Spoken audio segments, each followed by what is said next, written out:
Променливото време и честите врнежи го пролонгираат стартот на туристичката сезона. Иако официјално сезоната одмори почна на 1 јуни, на граничните премини е релаксирано. Почини валја, али слабо нешто изгледа возило. Зошто оваа година така? Лоше време, киша. Вие одите на одмор веќе? Увек од 10 до 20 јуни се 10 дена рани, али многу мањи луѓе има него што е било. Пограничните служби велат дека најголема фреквенција има за време на викендите, но во останатите денови е мирно.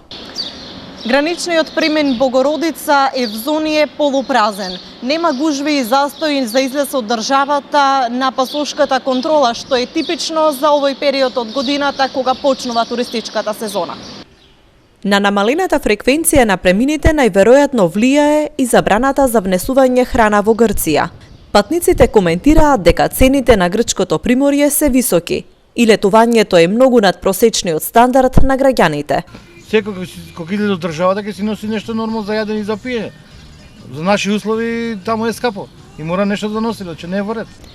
Од граничниот премин Богородица велат дека поради великденските празници и продолжените викенди, во текот на месец мај статистички имало поголем број излези од државата за околу 6000 во однос на лани, но дека генерално протокот е послаб од претходната година.